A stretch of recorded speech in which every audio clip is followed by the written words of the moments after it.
매년 예수님의 부활을 기념하며 부활절을 지내고 있습니다. 예수님의 부활은 신앙의 핵심에 해당하는 아주 중요한 믿음입니다. 예수님의 부활은 한 인물이 죽었다가 살아난 사건일 뿐만 아니라 온 우주를 새롭게 하는 구원의 사건이기 때문입니다. 오늘 우리는 먼저 죽어있다, 살아있다라는 것이 무엇인지를 먼저 한번 생각해 보려고 합니다. 이게 살아있다라는 것은 매우 이례적이고 이상한 것입니다. 우주에는 살아있는 것보다 죽어있는 것이 일반적이고 또 당연하며 자연스럽습니다. 어마어마하게 넓은 우리가 상상할 수도 없는 이 우주에서 유일하게 지구에만 생명체, 살아있는 것이 존재합니다. 죽어있는 것이 당연한 이 우주 속에 특별하고 이상한 일이 벌어졌는데 살아있는 것이 생기게 되었다는 것입니다. 우리가 살고 있는 이 생명체가 있는 지구는 생명이 존재할 수 있는 모든 조건이 갖춰져 있는 곳입니다. 태양과의 적절한 거리, 그리고 대기권, 산소, 물 등 이 모든 것들이 생명체가 살 수 있는 최적의 조건을 가지고 있다는 것입니다. 이 광활한 우주에 지구만이 생명이 존재할 수 있는 완벽한 곳이라는 것은 매우 놀라운 것입니다. 생명체는 생명 현상이 있는 존재입니다. 이 생명 현상이라는 것은 스스로 성장하고 생성하며 번식하는 것을 의미합니다. 보통 생명체를 식물과 동물로 구별하죠. 이 식물은 땅에 뿌리를 내려서 움직이지 못하는 생명체입니다. 동물은 자유롭게 움직일 수 있는 생명체이죠. 이 동물도 크게 두 가지로 분류할 수 있습니다. 본능대로 움직이는 동물과 스스로 판단하고 결정하고 사고할 수 있는 인류로 구분할 수가 있죠.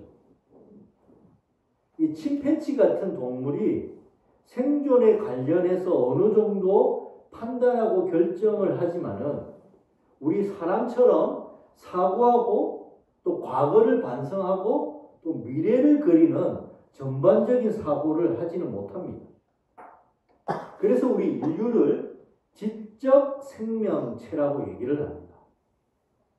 언어와 문자로 사고를 확장하고 또 창조 행위를 통해서 개발하고 진보를 이룰 수 있는 이 생명체는 유일하게 인류, 호모 사피엔스라고 얘기하는 그 인류밖에 없는 것입니다. 이 생명체가 이 생명을 유지한다는 것은 엄청나게 어려운 일입니다. 이 생명체가 생명을 유지하고 살아가기 위해서는 에너지를 얻어와야만 합니다. 즉 에너지가 주어져야지 생명활동, 즉 살게 되는 것이죠. 자기를 움직이고 살아가려면 에너지가 반드시 있어야만 합니다. 우리가 자동차가 움직이려면 전기나 기름 같은 에너지가 필요한 거와 마찬가지입니다. 생명체는 반드시 에너지가 있어야지 살아갈 수 있게 되는데 지구에 있는 모든 생명체들은 에너지를 기본적으로 태양으로부터 얻게 됩니다.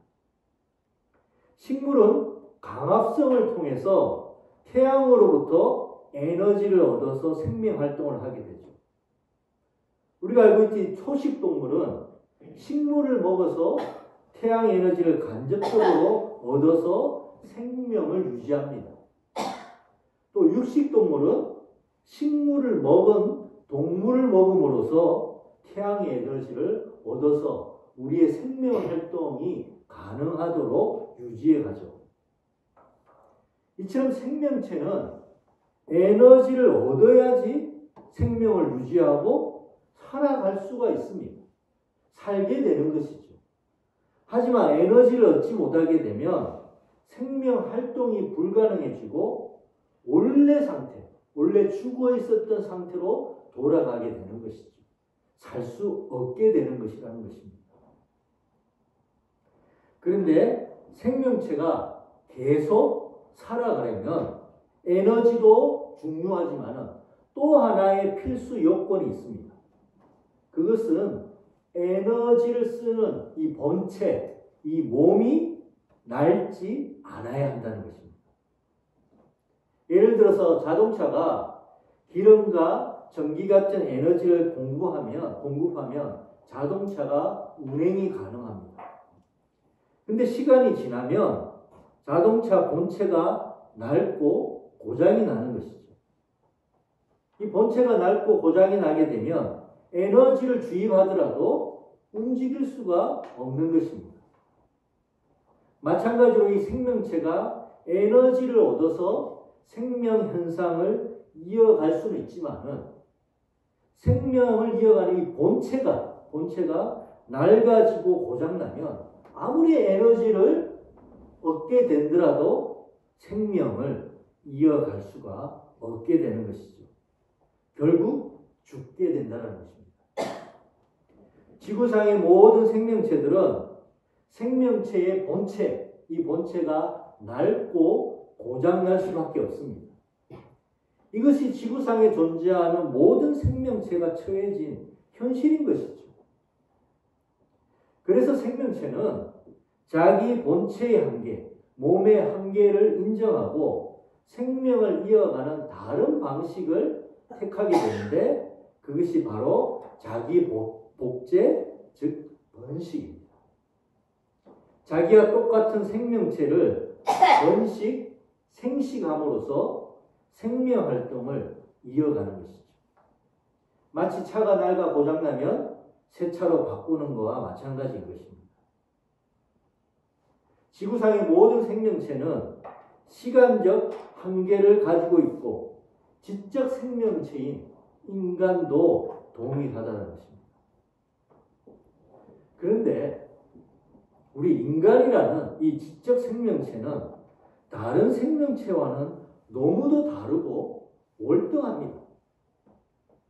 인류와 가장 비슷하다는 그 침팬지는 인류와 비교했을 때 인류와 침팬지는 상상할 수 없을 정도의 엄청난 차이가 납니다.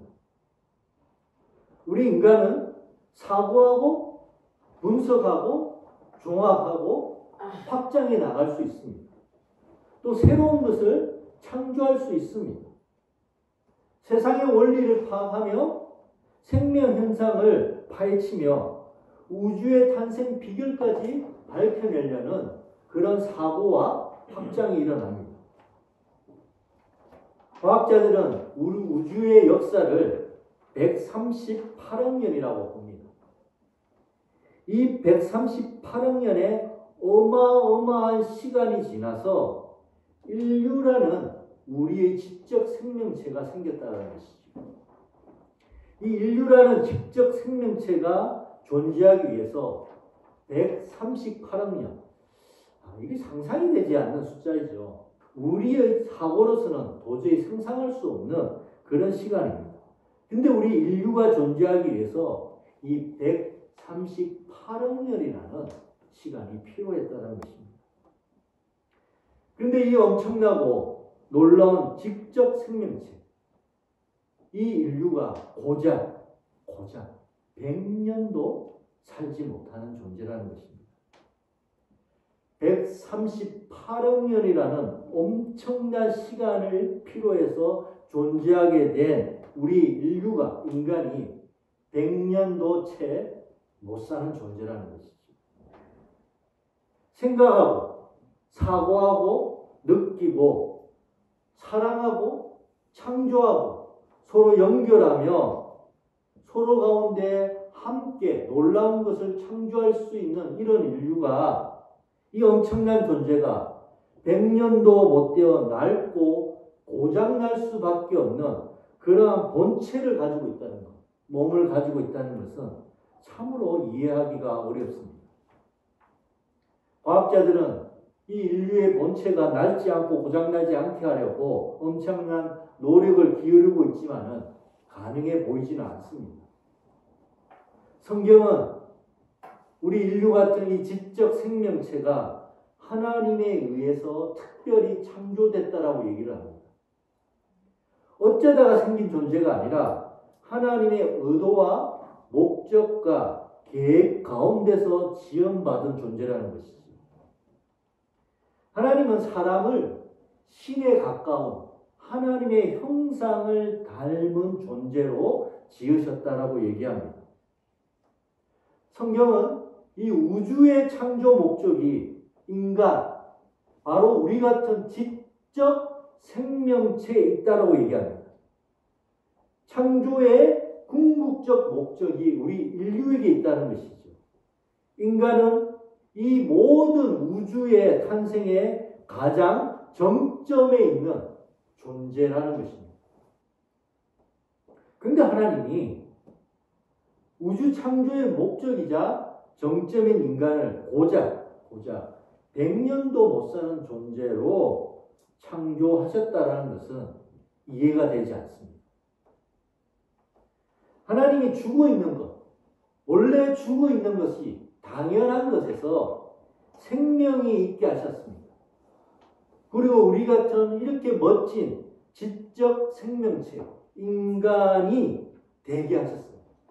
그런데 죽어 있는 곳에서 어마어마한 시간을 통해서 우리 같은 존재를 주님께서 있게 하셨다면 그런 인간이 고작 100년도 살지 못하도록 계획하셨다는 것은 이해가 되지 않는 것이죠. 성경은 그렇지 않다라고 얘기를 합니다.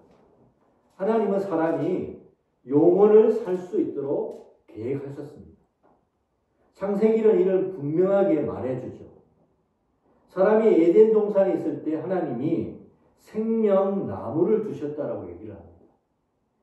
이 생명나무가 무엇인지는 정확히 알 수 없지만은 사람이 하나님 안에서 생명 형상을 계속 이어갈 수 있도록 특권을 주셨다는 것입니다.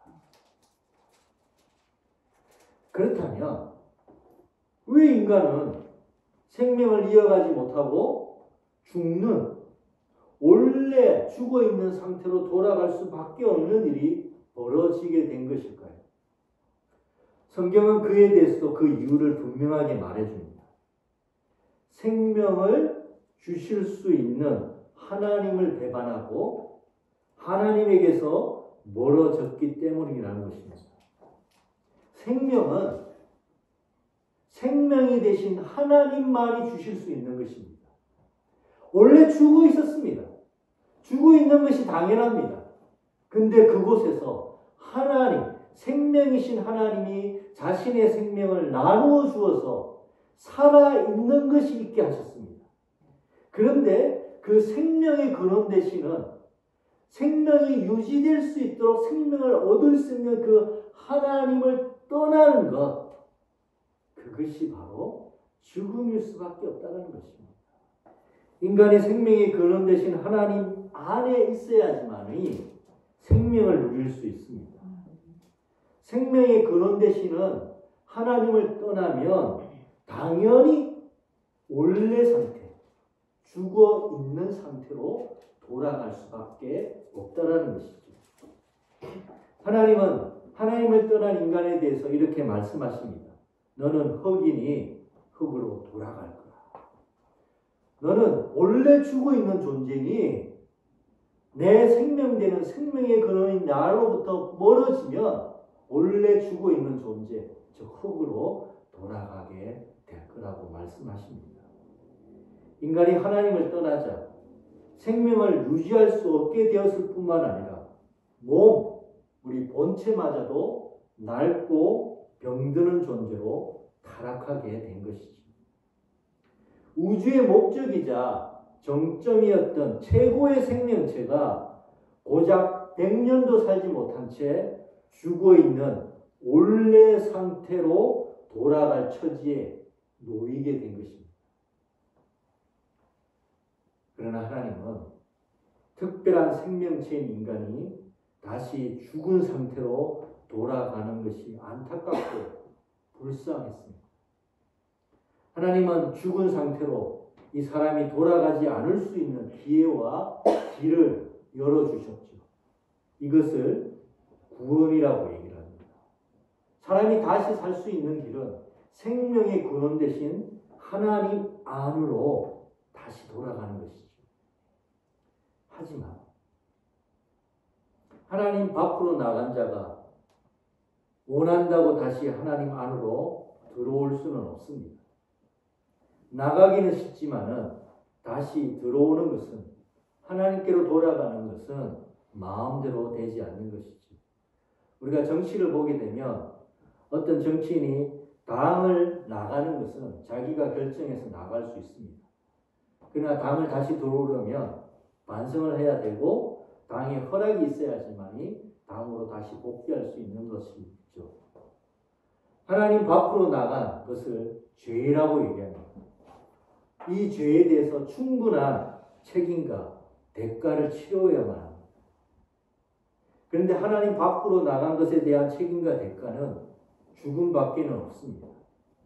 하나님은 하나님 밖으로 나갈 경우에 반드시 죽으리라고 미리 경고하셨습니다. 대가가 죽음이라면 아무 소용이 없는 것이죠.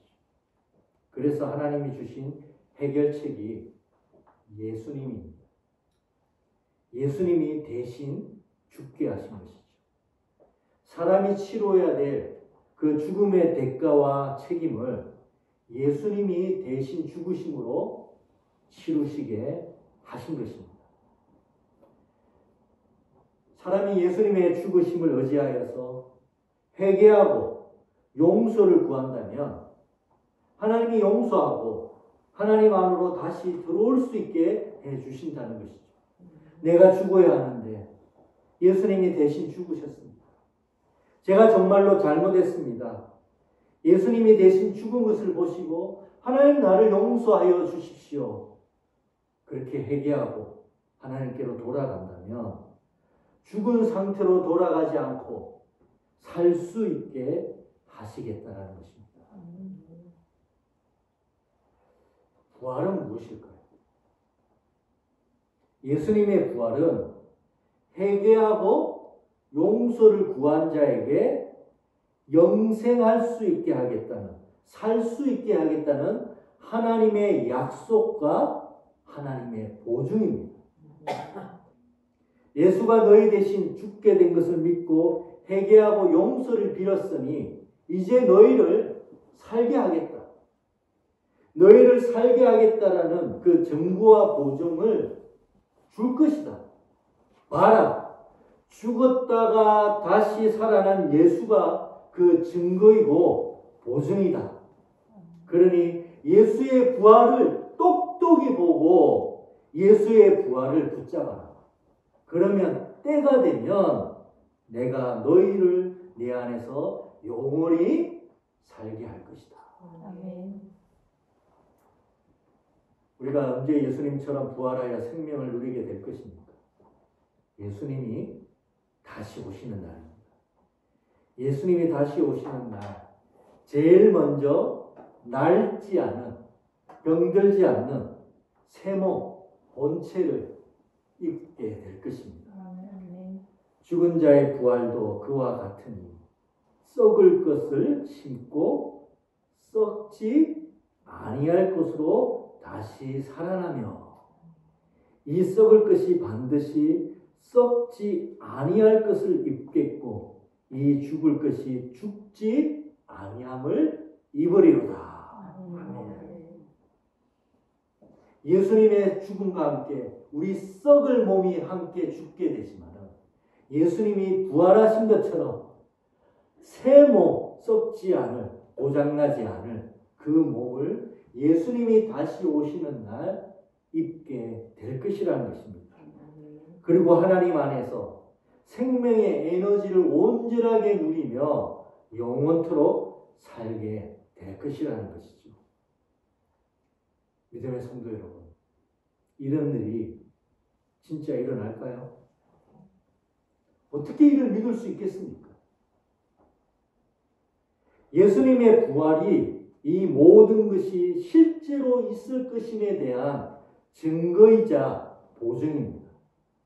만일 예수님의 부활이 사실이 아니라면, 예수님이 죽음 가운데 일어나서 새 몸을 입고 부활하셔서 하늘 가운데로 올라가신 것이 아니라면 이 모든 것들은, 우리가 믿는 모든 것들은 거짓이 되어버립니다. 그래서 사도 바울은 이렇게 얘기합니다. 그리스도께서 살아나지 않으셨다면 우리의 선포도 헛되고 우리의 믿음도 헛될 것입니다. 우리는 또한 하나님을 거짓되이 증언하는 자로 판명될 것입니다. 그렇게 예수님의 부활이 중요한 것입니다. 예수님이 정말로 부활하셨다면 우리도 부활할 것이 확실한 것입니다. 그렇다면 예수님이 부활이 사실인 것을 어떻게 확신할 수 있을까? 우리는 보지도 못했는데. 예수님의 부활을 직접 본 사람들이 있었습니다. 그가 고난받으신 후에 또한 그들에게 확실한 많은 증거로 친히 살아계심을 나타나사 40일 동안 제자들에게 보이셨습니다. 제자들은 예수님이 살아나신 것, 죽음 가운데 부활하신 몸, 그리고 부활하신 예수님을 분명하게 보고 경험하고 만지고 함께 먹으며 함께 지냈습니다. 40일 동안. 예수님의 제자들과 여인들은 예수님의 부활을 똑똑히 경험했던 것입니다. 장사 지낸 바 되었다가 성경대로 사흘 만에 다시 살아나사 게바에게 보이시고 후에 12제자에게와 그 후에 500여 형제들에게 일시에 보이셨나니. 예수님은 자신의 부활하신 몸을 500여 명의 제자들에게 보여주셨습니다. 그리고 500여 명의 제자들은 예수님의 부활을 분명하게 보았다는 것이죠. 예수님이 부활하신 것을 목도한 자들이 한두 명이 아니라 수백 명의 사람이 예수님이 부활하신 것을 보았다는 것입니다. 그들은 눈으로 보았습니다. 손으로 만졌습니다. 그리고 예수님을 경험했습니다. 살아계신 예수님, 죽음을 이기고 사신 그 예수님을 직접 보았다는 것입니다. 이보다 확실한 것이 어디 있겠습니까? 그들은 예수님을 부활을 분명하게 보았기 때문에 그 어떤 핍박과 죽음의 유혹 가운데서도 예수님의 부활을 전할 수밖에 없었습니다. 왜냐하면 이것이 사실이기 때문입니다. 그들은 보았어요. 만졌어요. 경험했습니다. 이것은 사실이라는 것이죠. 500명이나 되는 사람들이 예수님의 부활을 똑똑히 보았다는 것입니다. 2000년 전에 예수님이 부활하신 것이 사실인 것을 확실할 수 있는 목적자들의 증언이 있습니다. 우리가 예전에 일어났던 우리나라의 역사의 많은 이야기들이 실제로 일어난 것인지 우리가 어떻게 믿을 수 있습니까? 그것을 보았던 사람들의 기록물을 보면서 그것이 실제로 일어난 일이라고 그 사람들의 증언과 기록을 통해서 그 일이 일어났다고 우리는 보는 것입니다. 우리가 조선시대를 살지 않았고 우리가 고려시대를 살지 않았습니다. 근데 그러한 일들이 일어났다는 거 어떻게 합니까? 우리는 확실합니까? 왜냐하면 그때 사람들의 증언과 기록으로 보면서 그 일이 일어났다고 우리는 믿고 확신하는 것입니다. 예수님의 부활을 본 사람들의 증언이 있습니다. 그들은 분명히 보았고 이를 증거할 수밖에 없었다는 것입니다. 우리는 예수님이 부활하신 것을 직접 보지 못했지만은 예수님의 부활을 직접 본 수많은 사람들의 증언과 기록을 통해서 예수님이 부활이 실제로 일어난 일이라는 것을 확신하고 믿고 있는 것입니다. 물론 어떤 이들은 내가 예수님의 부활을 직접 보지 않는 한 예수님의 부활을 믿기 힘들다라고 얘기하는 사람도 있을 수 있습니다. 그런 분들에게는 이 이야기를 들려줄 수밖에 없습니다. 예수님의 제자 중에 도마라는 사람이 있었습니다. 부활하신 예수님이 나타났을 때에 그 자리에 도마는 없었죠. 부활을 본 제자들이 도마에게 부활하신 예수님을 봤다고 하자 도마는 거짓말을 하고 있다라고 얘기를 했습니다. 그런 도마에게 부활하신 예수님이 나타나시죠. 그리고 도마에게 말씀하십니다. 너는 보고 믿느냐? 보지 못하고 믿는 자는 더욱 복되도다. 예수님의 부활을 직접 보고 믿는 자들보다 예수님의 부활을 본 자들의 증언을 듣고 예수님의 부활을 확신하는 자가 더 복되다라는 것입니다. 여기 있는 우리 모두는 복된 자들입니다. 우리는 보지도 않고 예수님의 부활을 믿고 확신하고 있기 때문이죠. 믿음의 성도 여러분, 예수님의 부활은 하나님이 우리에게 생명을 주시고 살게 하시겠다라는 하나님의 축복의 증거이자 보증입니다. 하나님의 예수님의 죽으심을 통해서 회개하고 용서한 자들에게 예수님의 부활처럼 부활의 생명을 누리게 하실 것입니다. 주님이 다시 오시는 날, 우리의 몸은 낡지도 썩지도 않은 영원한 몸을 입게 될 것이고 하나님이 주시는 생명의 에너지를 누리며 영원토록 살게 될 것입니다. 하나님이 처음 우주를 창조하시고 계획하셨던 일이 예수가 오시는 날 우리 가운데 완성되어 이루어질 것입니다. 이곳에 모인 우리 모두는 예수님 안에서 이 놀라운 축복을 반드시 누리게 될 것입니다. 이것을 믿으십니까? 아멘. 그렇다면 우리는 이제 우리가 오늘 읽었던 성경 본문을 이해하게 된 것입니다. 그러므로 예수 그리스도 안에서 생명을 약속받았으니 믿음의 성도 여러분, 견실하여 흔들리지 말고 항상 주의 일에 힘쓰는 자들이 됩시다. 우리 수고가 예수 안에서 어떻더라고요? 헛되지 않을 것입니다. 우리가 영원한 생명을 그리스도 안에서 약속받았으니 이 소망, 이 부활의 소망을 든든히 붙잡고 어떤 시련과 유혹 가운데도 흔들리지 마십시다. 우리는 이 놀라운 축복을 기다리며 이 축복을 전하는 일에 힘을 쓰십시다. 그리고 성도와 교회를 든든히 세우는 일에 열심을 내십시다. 그리하면 주님이 다시 오시는 날 하나님은 우리에게 생명과 더불어 놀라운 상을 허락하여 주실 것입니다. 보라, 내가 속히 오려니 내가 줄 상이 내게 있어 각 사람에게 그 행한 대로 갚아 주리라. 아멘. 2024번째 되는 부활절에 우리 모두가 이 놀라운 축복과 상을 누리는 복된 성도 되시기를 주님의 이름으로 축원드립니다. 아멘.